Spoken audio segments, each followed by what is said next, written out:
ꯃꯇꯨꯛ ꯍꯧꯅ ꯇꯥꯈꯤꯕ ꯈꯣꯟꯖꯦꯜꯗꯨꯗ ꯃꯌꯥꯝꯗꯨ ꯃꯍꯩ ꯃꯍꯩ ꯆꯦꯟꯁꯤꯟꯅꯔꯛꯂꯤ꯫ ꯃꯅꯥꯛ ꯅꯛꯅ ꯂꯩꯔꯝꯕ ꯃꯩꯔꯥꯕꯁꯨ ꯀꯥꯗꯨꯗ ꯇꯍꯥ ꯆꯪꯂꯛꯄꯅꯤ꯫ ꯊꯣꯡꯖꯤꯟꯗ ꯃꯦꯖꯣꯔꯅ ꯅꯣꯡꯃꯩ ꯑꯃ ꯄꯥꯏꯔꯒ ꯂꯦꯞꯇꯨꯅ ꯂꯥꯏꯁꯤꯅ ꯄꯦꯟꯇꯤꯡꯗꯨꯒꯤ ꯃꯃꯥꯡꯗ ꯂꯦꯞꯂꯝꯕꯗꯨ ꯎꯕꯗ ꯃꯥꯗꯤ ꯋꯥꯈꯜꯗꯣ ꯌꯧꯈ꯭ꯔꯦ꯫ ꯄ꯭ꯔꯚꯞ ꯆꯪꯁꯤꯜꯂꯛꯂꯒ ꯂꯥꯏꯁꯤꯒꯤ ꯃꯥꯡꯗ ꯂꯦꯞꯄꯤ꯫ "ꯀꯩꯗꯧꯔꯒꯦ ꯅꯪꯕꯣ?" ꯃꯦꯟꯖꯣꯔꯗ ꯌꯦꯡꯂꯝꯕ ꯃꯃꯤꯠꯇꯣ ꯇꯞꯅ ꯇꯞꯅ ꯅꯣꯟꯊꯔꯛꯂꯒ ꯇꯥꯔꯒ ꯂꯩꯔꯤꯕ ꯕ꯭ꯂꯦꯛꯀꯤꯗ ꯌꯦꯡꯉꯤ꯫ ꯃꯥꯒꯤ ꯃꯤꯠꯌꯦꯡ ꯇꯨꯡ ꯏꯟꯅꯅ ꯃꯩꯔꯥꯕꯁꯨ ꯌꯦꯡꯂꯛꯄꯅꯤ꯫ ꯊꯪꯅꯕ ꯃꯤꯀꯨꯞꯇ ꯃꯦꯟꯖꯣꯔꯗ ꯇꯍꯥ ꯌꯦꯡꯂꯛꯏ꯫ ꯃꯇꯧꯗ ꯃꯦꯟꯖꯣꯔꯗꯣ ꯇꯞꯅ ꯇꯞꯅ ꯆꯪꯁꯤꯜꯂꯛꯂꯒ ꯂꯥꯏꯁꯤꯒꯤ ꯅꯥꯛꯇ ꯂꯦꯞꯄꯤ꯫ "ꯁꯅꯥ, ꯄꯄꯥ ꯋꯥ ꯍꯥꯏꯒꯦ꯫ ꯕ꯭ꯂꯦꯛꯀꯤꯁꯦ ꯔꯦꯕꯤꯁ ꯅꯥꯕ ꯑꯇꯣꯞꯄ ꯍꯨꯏ ꯑꯃꯅꯅꯦ ꯆꯤꯛꯈ꯭ꯔꯦ ꯍꯥꯏꯕ ꯄꯥꯎ ꯂꯥꯛꯄꯗꯒꯤꯅꯤ꯫ ꯏꯟꯐꯦꯛ ꯇꯧꯕ ꯍꯧꯔꯛꯄꯒꯤ ꯃꯁꯥꯗ ꯏꯔꯤꯇꯦꯁꯟ ꯄꯣꯛꯂꯛꯄꯗꯨꯅꯅꯤ ꯃꯥꯅ ꯈꯣꯡꯂꯤꯕꯗꯣ꯫ ꯀꯔꯤꯒꯨꯝꯕ ꯕ꯭ꯂꯦꯛꯀꯤꯅ ꯆꯤꯛꯂꯗꯤ ꯃꯤꯗꯨꯁꯨ ꯔꯦꯕꯤꯁ ꯏꯟꯐꯦꯛ ꯇꯧꯔꯛꯄ ꯇꯥꯕꯅꯤ꯫ ꯃꯥꯒꯤ ꯃꯇꯧꯗꯨꯗ ꯏꯆꯥꯗ ꯆꯤꯛꯂꯗ꯭ꯔꯥ ꯈꯟꯅ ꯄꯄꯥꯅ ꯍꯥꯠꯄꯅꯤ꯫ ꯍꯥꯠꯇꯕ ꯌꯥꯗꯕꯩꯅꯤ." ꯁꯤ ꯍꯥꯏꯔꯒ ꯂꯥꯏꯁꯤꯒꯤ ꯅꯥꯛꯇ ꯍꯦꯟꯅ ꯆꯦꯡꯁꯤꯟꯒꯦ ꯇꯧꯏ꯫ ꯑꯗꯨꯕꯨ ꯂꯥꯏꯖ ꯈꯖꯤꯛꯇꯪ ꯍꯟꯗꯣꯛꯏ꯫ ꯃꯥꯏꯊꯣꯡꯗꯨꯗ ꯈꯪꯂꯤ ꯃꯗꯨꯗꯤ ꯄꯥꯈꯠꯄ ꯑꯉꯛꯄ ꯅꯨꯡꯉꯥꯏꯇꯕꯅ ꯂꯥꯏꯁꯤꯕꯨ ꯂꯥꯛꯁꯤꯟꯈ꯭ꯔꯦ ꯍꯥꯏꯕ꯫ ꯄꯨꯝꯅꯃꯛ ꯊꯝꯂꯒ ꯃꯩꯔꯥꯕ ꯂꯥꯏꯁꯤꯒꯤ ꯃꯈꯨꯠꯇꯣ ꯂꯥꯝꯗꯨꯅ ꯄꯥꯏꯒꯦ ꯇꯧꯏ꯫ ꯍꯧꯖꯤꯛꯇ ꯂꯥꯏꯖ ꯈꯣꯟꯖꯦꯜ ꯍꯧꯅ ꯂꯥꯎꯔꯛꯏ꯫ "ꯁꯣꯜꯂꯛꯀꯅꯨ ꯑꯩꯉꯣꯟꯗ! ꯆꯪꯁꯤꯜꯂꯛꯀꯅꯨ ꯀꯅꯥꯝꯇ!" ꯃꯇꯥꯡꯗꯨꯗ ꯕꯣꯏꯁꯣ ꯄ꯭ꯔꯚꯞ ꯆꯦꯟꯁꯤꯜꯂꯛꯏ꯫ ꯃꯄꯥꯟꯗ ꯂꯩꯅꯈꯤꯕ ꯀꯥꯡꯕꯨ ꯈꯔꯗꯤ ꯇꯧꯔꯤꯕ ꯃꯇꯧ ꯑꯗꯨ ꯈꯪꯗ꯭ꯔꯦ꯫ ꯂꯥꯏꯁꯤꯗ ꯃꯨꯟꯅ ꯌꯦꯡꯂꯒ ꯂꯦꯞꯂꯝꯕꯅꯤ ꯃꯩꯔꯥꯕꯗꯣ꯫ ꯃꯦꯟꯖꯣꯔꯒꯤ ꯋꯥꯗꯨꯗ ꯀꯔꯤꯒꯨꯝꯕ ꯑꯃ ꯅꯤꯡꯁꯤꯡꯂꯛꯇꯨꯅ ꯃꯈꯥꯗ ꯐꯝꯊꯈ꯭ꯔꯦ꯫ ꯈꯨꯅꯤꯡꯗꯨ ꯀꯥꯡꯂꯞ ꯇꯧꯔꯒ ꯃꯌꯥ ꯀꯥꯔꯒ ꯂꯩꯔꯤꯕ ꯕ꯭ꯂꯦꯛꯀꯤꯗꯣ ꯂꯩꯈꯥꯗꯨꯗ ꯈꯨꯗꯣꯝꯕꯤ ꯈꯨꯠꯌꯥꯏ ꯑꯅꯤ ꯊꯤꯡꯖꯤꯜꯂꯒ ꯃꯇꯤꯟꯗꯣ ꯈꯔ ꯀꯣꯠꯂꯒ ꯌꯦꯡꯉꯤ꯫ ꯈꯨꯕꯤꯅ ꯇꯞꯅ ꯇꯞꯅ ꯇꯛꯂꯒ ꯌꯦꯡꯕꯗ ꯈꯪꯂꯦ ꯃꯦꯟꯖꯣꯔꯅ ꯍꯥꯏꯈꯤꯕꯗꯣ ꯑꯣꯏꯗꯕꯅꯤ ꯍꯥꯏꯕ꯫ ꯃꯇꯧꯗꯨꯗ ꯃꯩꯔꯥꯕ ꯅꯣꯛꯅꯤꯡꯂꯗꯨꯅ ꯅꯥꯇꯣꯟꯗꯒꯤ ꯁꯣꯔꯗꯣ ꯐꯠ ꯀꯥꯝꯊꯣꯛꯂꯒ ꯅꯣꯛꯏ꯫ ꯂꯥꯏꯁꯤꯒꯤ ꯃꯇꯧꯗ ꯃꯌꯥꯝꯗꯨ ꯋꯥ ꯂꯥꯟ ꯉꯥꯡꯅꯗꯦ꯫ ꯇꯁꯦꯡꯅ ꯁꯥꯎꯈ꯭ꯔꯦ ꯈꯪꯕꯅ ꯀꯅꯥꯁꯨ ꯃꯔꯣꯜ ꯂꯣꯟꯕ ꯉꯝꯗ꯭ꯔꯦ꯫ ꯃꯈꯣꯏꯅ ꯌꯦꯡꯅ ꯌꯦꯡꯅ ꯂꯥꯏꯖ ꯁꯣꯐꯥ ꯃꯆꯤꯗꯨꯗ ꯊꯨꯞꯇꯨꯅ ꯊꯝꯂꯤꯕ ꯐꯤ ꯑꯉꯧꯕ ꯃꯇꯦꯛ ꯑꯃ ꯄꯥꯏꯈꯠꯂꯒ ꯊꯋꯥꯏ ꯌꯥꯎꯗ꯭ꯔꯕ ꯕ꯭ꯂꯦꯛꯀꯤꯒꯤ ꯍꯛꯆꯥꯡꯗꯨꯗ ꯌꯦꯠꯁꯤꯜꯂꯤ꯫ ꯂꯝꯌꯥꯏꯗ ꯇꯥꯔꯒ ꯂꯩꯔꯤꯕꯗꯣ ꯍꯣꯏ ꯃꯩꯍꯥꯏꯗ ꯇꯞꯅ ꯀꯣꯟꯈꯠꯈ꯭ꯔꯦ꯫ ꯃꯁꯥꯗꯒꯤ ꯊꯣꯔꯛꯄ ꯏꯗꯣ ꯈꯖꯤꯛ ꯈꯖꯤꯛ ꯂꯦꯞꯈ꯭ꯔꯦ꯫ ꯃꯗꯨ ꯀꯥꯎꯕ ꯃꯈꯩ ꯂꯥꯏꯖ ꯕ꯭ꯂꯦꯛꯀꯤꯕꯨ ꯀꯣꯟꯈꯠꯂꯒ ꯃꯐꯝꯗꯨꯗꯒꯤ ꯈꯣꯡꯂꯩ ꯊꯨꯅ ꯊꯣꯛꯈ꯭ꯔꯦ꯫ ꯀꯅꯥꯁꯨ ꯈꯥꯝꯕ ꯅꯪꯍꯧꯗꯦ꯫ ꯈꯥꯝꯂꯨꯕꯁꯨ ꯌꯥꯔꯣꯏꯗꯧꯔꯤ꯫ ꯕꯣꯏ ꯃꯄꯥꯒꯤ ꯃꯅꯥꯛꯇ ꯇꯞꯅ ꯇꯞꯅ ꯆꯪꯁꯤꯜꯂꯒ ꯆꯞ ꯂꯦꯞꯄꯤ꯫ ꯂꯩꯅꯔꯤꯕ ꯐꯤꯕꯝꯗꯣ ꯃꯥꯁꯨ ꯒ꯭ꯌꯥꯟ ꯇꯥꯕꯅ ꯍꯥꯏꯔꯛꯏ꯫ "ꯄꯄꯥ, ꯕ꯭ꯂꯦꯛꯀꯤꯁꯤ ꯁꯅꯥꯅ ꯀꯌꯥꯝ ꯂꯨꯅ ꯇꯧꯏ ꯈꯪꯅ ꯈꯪꯅ ꯀꯩꯅꯣ ꯇꯧꯕꯤꯔꯤꯗꯨꯕꯣ?" ꯃꯦꯟꯖꯣꯔ ꯇꯞꯅ, "ꯔꯦꯕꯤꯁ ꯏꯟꯐꯦꯛ ꯇꯧꯔꯛꯄ ꯍꯨꯏꯅꯤ꯫ ꯀꯔꯤꯒꯨꯝꯕ ꯃꯤ ꯆꯤꯛꯂꯗꯤ ꯀꯌꯥꯝ ꯗꯦꯟꯖꯔꯁ ꯑꯣꯏꯅꯤ ꯏꯕꯨꯡꯉꯣ꯫ ꯆꯠꯂꯣ, ꯁꯅꯥꯕꯨ ꯊꯦꯡꯉꯨꯆꯣ꯫ ꯏꯆꯥꯗꯣ ꯁꯣꯏꯗꯅ ꯀꯞꯄꯝꯃꯅꯤ." ꯕꯣꯏ ꯃꯈꯥ ꯇꯥꯅꯤꯡꯗ꯭ꯔꯦ꯫ ꯃꯐꯝ ꯃꯇꯝꯁꯤꯗꯗꯤ ꯃꯍꯥꯛ ꯋꯥ ꯉꯥꯡꯅꯤꯡꯗ꯭ꯔꯦ꯫ ꯑꯃꯔꯣꯝꯗ ꯃꯥꯅ ꯈꯪꯂꯤꯕꯗꯤ ꯃꯆꯪ ꯑꯣꯏꯕ ꯈꯔꯇꯅꯤ꯫ ꯃꯅꯨꯡ ꯍꯨꯠꯅ ꯂꯩꯔꯤꯕ ꯋꯥꯔꯤꯗꯣ ꯈꯪꯗꯕꯅ ꯂꯥꯝꯁꯤꯜꯂꯨꯕ ꯉꯝꯗ꯭ꯔꯦ꯫ ꯃꯩꯔꯥꯕꯗ ꯐꯠ ꯌꯦꯡꯂꯝꯂꯒ ꯃꯥꯁꯨ ꯂꯥꯏꯁꯤꯒꯤ ꯃꯊꯛꯇ ꯀꯥꯈꯤꯕꯗꯨ ꯇꯥꯟꯅꯈ꯭ꯔꯦ꯫ ꯃꯍꯩ ꯂꯥꯡꯅꯔꯝꯕꯗꯣ ꯊꯕꯛ ꯆꯤꯟꯕꯅ ꯑꯃꯗꯤ ꯀꯩꯅꯥ ꯌꯧꯔꯛꯂꯅꯤ ꯄꯥꯎ ꯐꯪꯕꯗ ꯃꯊꯧꯒꯤ ꯀꯣꯏꯆꯦꯟ ꯆꯦꯟꯅꯈ꯭ꯔꯦ꯫ ꯍꯧꯖꯤꯛꯇ ꯃꯩꯔꯥꯕ ꯇꯞꯅ ꯍꯧꯒꯠꯂꯒ ꯃꯦꯟꯖꯣꯔꯗ ꯌꯦꯡꯂꯛꯏ꯫ ꯃꯦꯟꯖꯣꯔꯁꯨ ꯆꯞ ꯌꯨꯡꯅ ꯂꯦꯞꯂꯝꯕꯅ ꯃꯤꯠꯆꯥꯟꯅꯩ꯫ ꯃꯩꯔꯥꯕ ꯅꯣꯛꯃꯤ ꯇꯧꯔꯒ ꯏꯇꯞ ꯇꯞꯅ, "ꯄꯄꯥ, ꯔꯦꯕꯤꯁ ꯏꯟꯐꯦꯛ ꯇꯧꯔꯕ ꯍꯨꯏ ꯑꯃꯒꯤ ꯃꯇꯤꯟꯗꯤ ꯃ꯭ꯌꯨꯀꯁ ꯇꯥꯏꯞ ꯑꯣꯏꯕꯅꯤ꯫ ꯍꯥꯏꯕꯗꯤ ꯅꯪ ꯂꯥꯎꯅꯤ꯫ ꯒ꯭ꯂꯥꯏꯁꯔꯤꯟ ꯑꯃꯒꯨꯝꯁꯨ ꯇꯧꯕꯅꯤ꯫ ꯑꯗꯨꯒ ꯕ꯭ꯂꯦꯛꯀꯤꯒꯤ ꯁꯦꯂꯤꯚꯔꯗꯤ ꯅꯣꯔꯃꯦꯜꯅꯤ, ꯇ꯭ꯔꯥꯟꯁꯄꯦꯔꯦꯟ ꯑꯣꯏꯔꯤ꯫ ꯏꯆꯝ ꯆꯝꯅꯤ꯫ ꯑꯁꯤꯒꯨꯝꯕ ꯁꯤꯟ ꯑꯃ ꯀ꯭ꯔꯤꯌꯦꯠ ꯇꯧꯒꯦ ꯈꯜꯂꯗꯤ ꯅꯆꯥꯒꯤ ꯋꯥꯁꯤ ꯅꯤꯡꯁꯤꯡꯕꯤꯌꯨ, ꯃꯇꯨꯡꯗ ꯀꯥꯟꯅꯔꯛꯀꯅꯤ."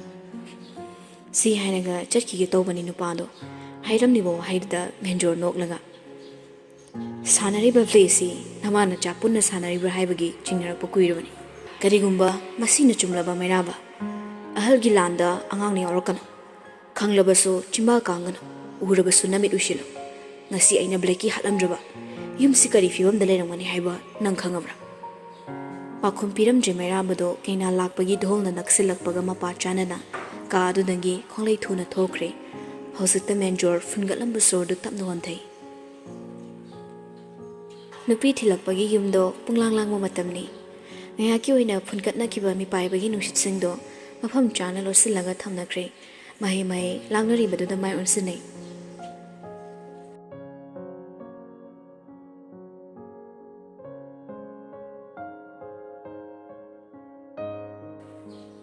ꯃꯥꯝꯇꯣꯞ ꯃꯆꯤꯅꯒꯤ ꯊꯕꯥ ꯑꯃꯗꯤ ꯊꯕꯥꯒꯤ ꯃꯆꯤ ꯑꯅꯤꯅ ꯃꯅꯥꯁꯨ ꯀꯣꯟꯁꯤꯟꯕꯤꯔꯒ ꯎꯏ꯫ ꯂꯥꯏꯁꯪ ꯃꯃꯥꯡꯗꯨꯗ ꯂꯦꯞꯂꯒ ꯃꯅꯥꯛꯇ ꯂꯩꯔꯝꯕ ꯑꯩꯒ꯭ꯌꯥ ꯑꯃꯅ ꯂꯥꯏꯔꯣꯟ ꯂꯣꯜꯂꯒ ꯈꯨꯔꯨꯝꯂꯤ꯫ ꯃꯣꯅꯥꯕꯨ ꯁꯥꯒꯩ ꯑꯗꯨꯒꯤ ꯃꯧ ꯑꯣꯏꯅ ꯂꯥꯛꯂꯕꯗ ꯃꯁꯥ ꯁꯦꯡꯗꯣꯛꯄꯤꯕꯒꯨꯝ Sarik amadi hauna khongliba kangsi khonjelna mafamdo pumnin nili. Yum hek yorakpaga tondi laisabu thiribani adubu udi. Mayam chonglakpaduda laisabu yawbri yingi madus udi. Atopa thabak chetlangrara khanna khanjinda thorakli hena. Somda laisa magi kada thongnon silaga leiri. Floor duda tupak tasilaga phamli. Magi hek nakandana Blackie ki masadu thami. Laisa Blackie na tapna nalaga sasut kapli. Mapandagi boyna mabo hanjin koribado masutai. Adubu khumde thong hangbasu tawde. Haina boy hanjin kori. Sana se thong hanguba. Ewa haigiba. Blackie do domaina kuina thambasu yari. Mayam langi se nangbu thinaraklani. Thong hangu se maram mokpaneba. Khumaktre tasingla laisa boy thimba phau takidre. Mairabana kafanba khuding boyna te thimbani. Mana themlaga tada phabani. Adubu ngasidi laisa boyna koriba du phauba khumkidre. Mabusu waro khrabra. Yumdu mitin khatnarakpu oibana boysu mafamduda kuina leplamdre. Laisigi matawduda yararoi khangmana tapna thorakli.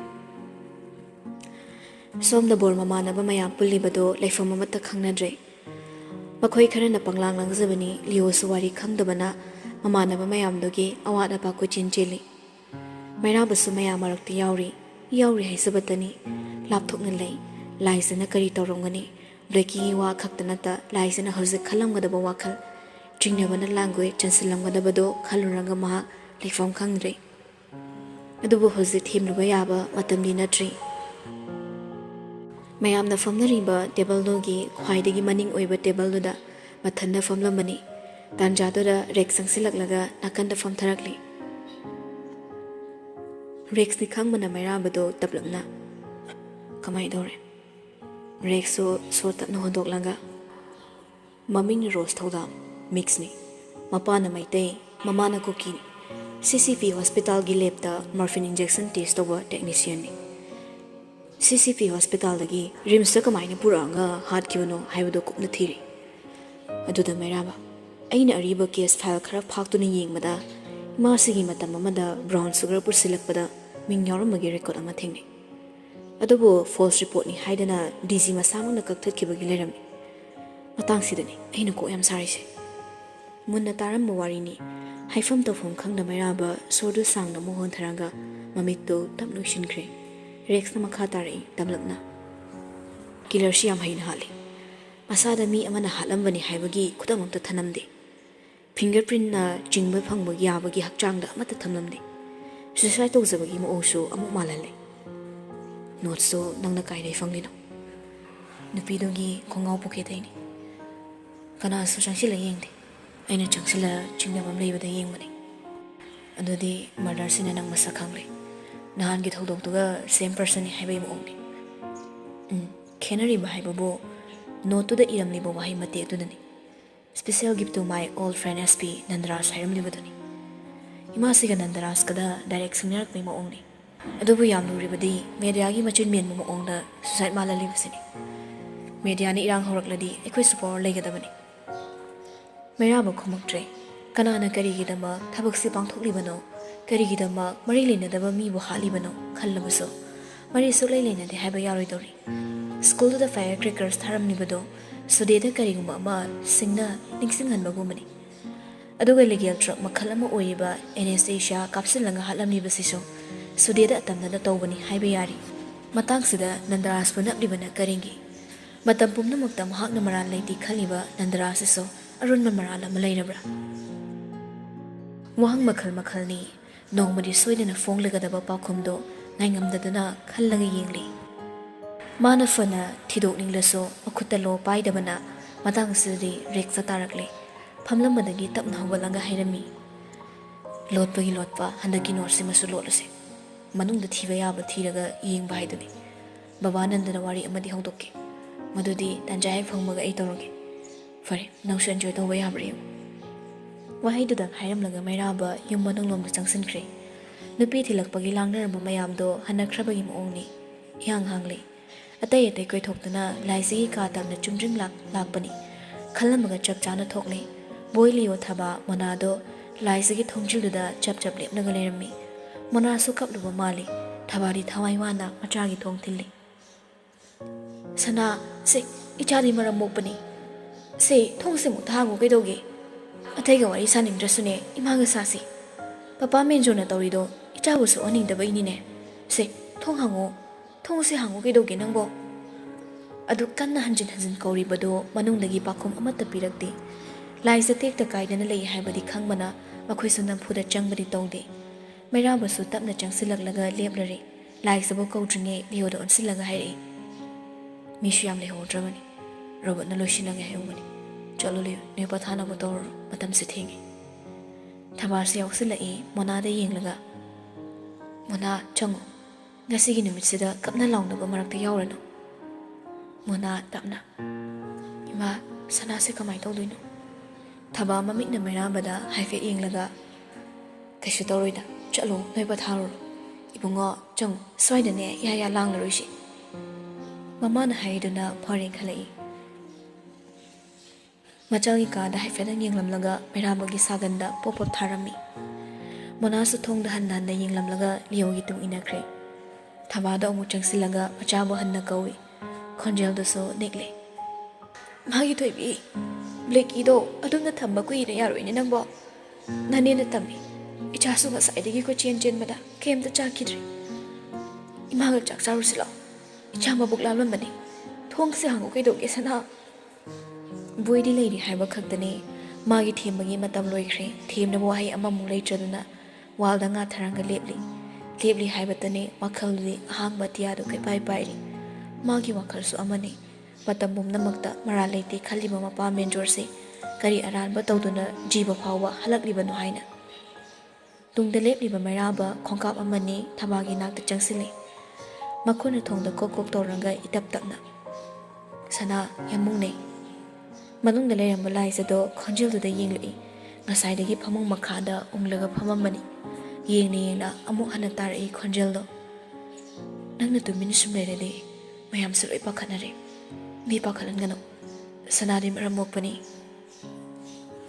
wadu makha chathagi khanna chimal kangbaga manungdagi thong hangdorakpaga chap chanakre thabangakni yengloi laisadi thoraktri thong khangta hanglakpani makhoini changluba yaroi khangmana thaban hai Thaiba bleki du piro kuina thamba yaroi mera bohe haibago mangak tu tapna nomlaga manung de changkre laisana thong do hangdorakpaga mera bo changkibaga boido loina khangi huri adubo machi lengde nupado na manung changakpaga uri angoba talsuda ihing na hingsana taraga leiba bleki he yengbada ningaidana family laisa kuina leptona yenglamdre mera bo changsilaga bleki da tapna nanbi Mana luna tawdrabaso mairaba lakladi bleki yam harausabani mapuga chap manabani mairabada koinan tanaraga leibani mayak sum yenglamlaga nanbiramlaga mairaba bleki kwankhatlaga pamkre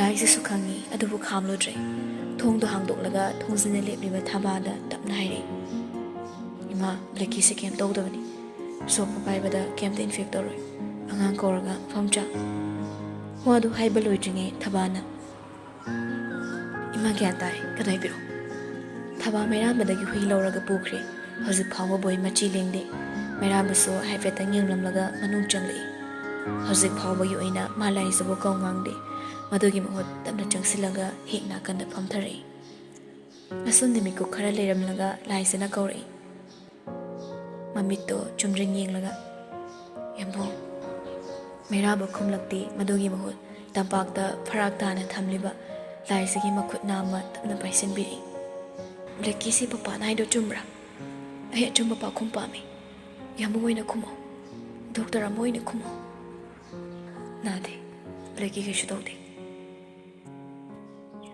wahai do laisa mamitu tapnu shinkre thingatlamba mapido inga inge nginongsugu hai tharakle ngasai khangatuna leramba Anauba khonjeldo hasektada nautharaga hairagle Yamunda kainarse hairamba numito ningsinglibra Kaino nangna do amu ningsinglisiba Laisa kaplanga makokto na yet haire Nate numitoda aisi wakhang yam thenman kibana Ithanda sisarasida haiba phau khanki Aina nungaiti haiba khangdabaso Miyoy amatana ꯑꯩꯒꯤ ꯊꯃꯣꯏ ꯑꯗꯨ ꯌꯧꯅ ꯁꯣꯛꯂꯦ ꯍꯥꯏꯕ ꯈꯪꯈꯤꯗꯦ ꯑꯗꯨꯕꯨ ꯃꯔꯣꯜ ꯊꯣꯛꯇꯕ ꯊꯤꯕꯁꯤ ꯈꯛꯇꯅꯤ ꯑꯩꯒꯤ ꯋꯥꯈꯜ ꯈꯪꯈꯤꯕ ꯑꯩꯅ ꯐꯠꯇꯕ ꯐꯤꯔꯦꯞ ꯑꯃ ꯂꯧꯈ꯭ꯔꯦ ꯈꯪꯕꯅ ꯂꯩꯀꯤꯁꯦꯡꯒꯤ ꯅꯥꯛꯇ ꯁꯨꯁꯨ ꯂꯩꯔꯒ ꯂꯩꯈꯤꯕꯅꯤ ꯑꯩꯅ ꯇꯥꯟꯊꯣꯛꯂꯐꯥꯎ ꯀꯞ ꯂꯥꯎꯗꯨꯅ ꯑꯩꯒꯤ ꯅꯥꯛꯇ ꯂꯩꯈꯤ ꯑꯩꯗꯤ ꯇꯁꯦꯡꯅ ꯁꯤꯈꯤꯗ꯭ꯔꯥ ꯍꯥꯏꯕꯒꯤ ꯄꯥꯈꯠꯄꯅ ꯑꯩꯕꯨ ꯊꯥꯗꯣꯛꯇꯕꯅꯤ ꯇꯝꯊꯣꯔꯛꯂꯤꯕ ꯋꯥꯔꯤꯗꯨꯗ ꯃꯩꯔꯥꯕ ꯂꯥꯏꯁꯤꯕꯨ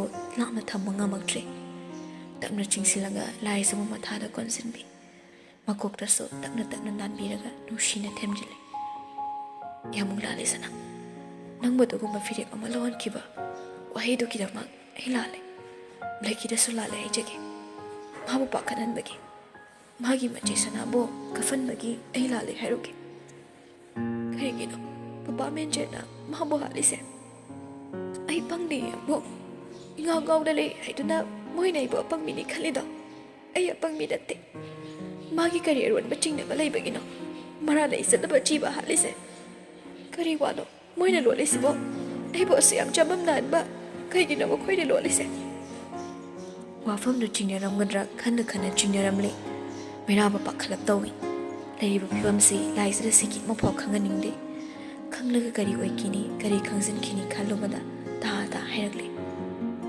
ꯃꯥꯒꯤꯁꯨꯅꯦ ꯃꯥꯒꯤ ꯑꯣꯏꯕ ꯋꯥꯈꯜ ꯑꯃ ꯂꯩꯔꯝꯅꯤ ꯃꯣꯏꯅ ꯀꯔꯤ ꯑꯔꯣꯟꯕ ꯇꯧꯗꯣꯏꯅꯣ ꯅꯪꯅ ꯋꯥꯈꯜ ꯍꯦꯟꯅ ꯈꯟꯖꯤꯟꯕꯩꯅꯤ ꯁꯦ ꯑꯗꯨꯝꯅ ꯀꯥꯟꯅꯗꯕ ꯋꯥꯈꯜ ꯈꯟꯒꯅꯨ ꯂꯥꯏꯁꯦ ꯈꯨꯝꯃꯛꯇ꯭ꯔꯦ ꯃꯩꯔꯥꯕꯅ ꯐꯅ ꯍꯥꯏꯗꯨꯅꯁꯨ ꯃꯥ ꯆꯤꯡꯅꯕ ꯑꯗꯨꯗꯤ ꯀꯣꯛꯅꯨ ꯍꯥꯏꯕ ꯌꯥꯗ꯭ꯔꯦ ꯑꯗꯨꯕꯨ ꯃꯇꯥꯡꯁꯤꯗꯗꯤ ꯄꯤꯅ ꯀꯞꯆꯕ ꯅꯠꯇ ꯃꯥ ꯀꯩꯁꯨ ꯇꯧꯕ ꯉꯝꯗ꯭ꯔꯦ ꯃꯊꯥꯗ ꯀꯞꯂꯤꯕ ꯂꯥꯏꯁꯤꯕꯨ ꯃꯩꯔꯥꯕ ꯃꯈꯨꯠꯅ ꯅꯪꯒꯟꯗ ꯇꯞꯅ ꯇꯞꯅ ꯊꯥꯔꯒ ꯇꯣꯛꯂꯨ ꯍꯥꯏꯕꯒꯨꯝ ꯊꯦꯝꯂꯤ ꯈ꯭ꯋꯥꯏꯗꯒꯤ ꯊꯃꯣꯏ ꯑꯣꯠꯂꯤꯕꯁꯨ ꯅꯨꯡꯁꯤꯕ ꯃꯍꯥꯛꯅꯤ ꯑꯗꯨꯒ ꯊꯃꯣꯏꯅ ꯈ꯭ꯋꯥꯏꯗꯒꯤ ꯍꯦꯟꯅ ꯁꯣꯛꯂꯕ ꯃꯤꯀꯨꯞꯇ ꯊꯦꯝꯖꯤꯟꯕ ꯉꯝꯕ ꯑꯃꯠꯇ ꯉꯥꯏꯔꯕ ꯃꯤꯁꯛꯁꯨ ꯃꯍꯥꯛꯅꯤ ꯈꯜꯂꯒ ꯌꯦꯡꯉꯨ ꯑꯩꯈꯣꯏꯅ ꯅꯨꯡꯁꯤꯕ ꯃꯤ ꯑꯃꯒꯤ ꯃꯐꯝꯗ ꯄꯤꯔꯤꯕ ꯍꯛꯁꯦ ꯈꯟꯖꯤꯜꯂꯨꯔꯕꯗꯤ ꯇꯨꯖꯨꯡꯅꯤꯡꯉꯥꯏ ꯑꯣꯏꯔꯕ ꯋꯥꯅꯤ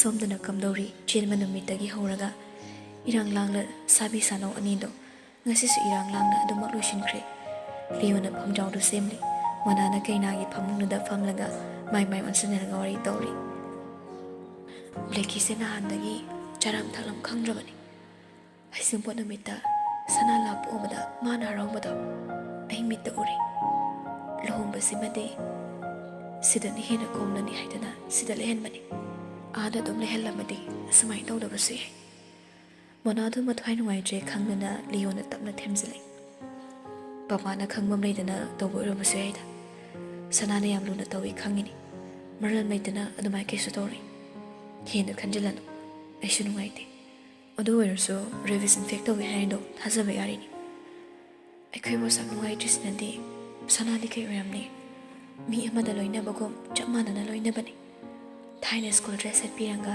ꯁ꯭ꯀꯨꯜꯗ ꯄꯨꯔꯛꯈꯤꯕꯗꯣ ꯅꯤꯡꯁꯤꯡꯉꯤꯕ꯭ꯔꯥ ꯇꯥꯃꯣ ꯁꯤ ꯍꯥꯏꯗꯅ ꯃꯅꯥ ꯅꯣꯛꯃꯤ ꯅꯣꯛꯃꯤ ꯇꯧꯔꯛꯂꯤ ꯅꯤꯡꯁꯤꯡꯂꯨꯕꯅ ꯅꯣꯛꯅꯤꯡꯂꯛꯄꯅꯤ ꯃꯉꯥꯎ ꯊꯤꯕ ꯂꯥꯏꯁꯤꯒꯤ ꯃꯇꯧꯗꯣ ꯂꯤꯌꯣꯁꯨ ꯅꯣꯛꯃꯤ ꯅꯣꯛꯃꯤ ꯃꯀꯣꯛꯇꯨ ꯅꯣꯝꯃꯤ ꯃꯅꯥꯅ ꯃꯈꯥ ꯇꯥꯔꯛꯏ ꯃꯈꯣꯏꯁꯨ ꯃꯤꯒ ꯆꯞ ꯃꯥꯟꯅꯕꯅꯤ ꯂꯣꯟ ꯊꯣꯛꯇꯦ ꯍꯥꯏꯕꯇꯅꯤ ꯃꯤꯗꯩꯗꯤ ꯃꯣꯏꯅ ꯍꯦꯟꯅ ꯁꯤꯡꯉꯤꯅꯤ ꯃꯤꯒꯤ ꯃꯥꯏꯊꯣꯡ ꯌꯦꯡꯂꯒ ꯏꯃꯣꯁꯟ ꯔꯤꯠ ꯇꯧꯕ ꯉꯝꯃꯤ ꯍꯥꯏꯅꯕꯅꯤ ꯑꯗꯨꯒ ꯕ꯭ꯂꯦꯛꯀꯤꯗꯤ ꯌꯥꯝꯅꯁꯨ ꯁꯤꯡꯉꯤ ꯑꯁ ꯁꯅꯥꯁꯦ ꯃꯇꯝ ꯈꯔꯗꯤ ꯋꯥ ꯉꯥꯡꯅꯕ ꯌꯥꯔꯣꯏ ꯃꯇꯝꯗꯣ ꯊꯦꯡꯖꯤꯜꯂꯛꯂꯤ ꯑꯗꯨꯕꯨ ꯇꯣꯛꯁꯤ ꯁꯣꯜꯂꯒ ꯑꯗꯨꯃꯛ ꯂꯩꯔꯕꯗꯤ ꯌꯥꯔꯔꯣꯏ ꯈꯪꯕꯅ ꯂꯤꯌꯣ ꯍꯧꯒꯠꯂꯒ ꯐꯃꯨꯡꯗ ꯁꯦꯝꯖꯤꯜꯂꯤ ꯀꯥꯡꯈꯜꯗꯣ ꯑꯃꯨꯛ ꯍꯩꯖꯤꯜꯂꯒ ꯃꯅꯥꯗ ꯑꯣꯟꯁꯤꯜꯂꯛꯏ ꯊꯦꯡꯉꯤ ꯇꯨꯝꯅꯕ ꯇꯧꯔꯁꯤ ꯁꯣꯏꯗꯅ ꯇꯨꯝꯃꯅꯤꯍꯦ ꯅꯆꯤꯟꯗꯣ ꯊꯤꯔꯣꯅꯦ ꯏꯕꯨꯡꯉꯣ ꯏꯁꯨꯛ ꯁꯨꯛꯂꯝꯕꯗꯒꯤ ꯐꯟ ꯑꯣꯟꯈꯠꯂꯒ ꯀꯟꯇꯛꯅ ꯍꯥꯏꯔꯛꯄ ꯋꯥꯍꯩꯗꯨꯗ ꯂꯤꯌꯣ ꯁꯛꯂꯒ ꯌꯦꯡꯉꯤ ꯀꯟꯅ ꯉꯥꯡꯂꯨ ꯏꯃꯥ ꯍꯣꯏ ꯇꯥꯔꯒꯅꯦ ꯀꯩꯀꯩꯅꯣ ꯖꯥꯠ ꯈꯟꯈꯤꯅꯕ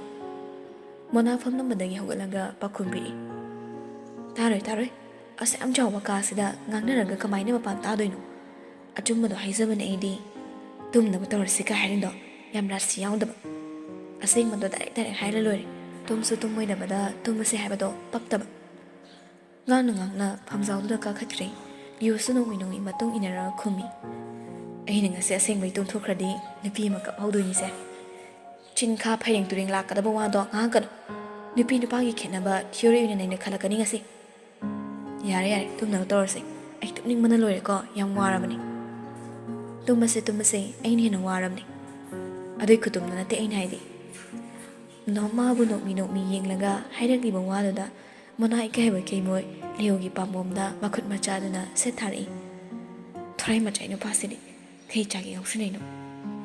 ꯃꯇꯝꯗꯨꯗ ꯂꯤꯌꯣꯗꯣ ꯈꯣꯟꯖꯦꯜ ꯊꯣꯛꯅ ꯅꯣꯛꯊꯣꯔꯛꯂꯦ꯫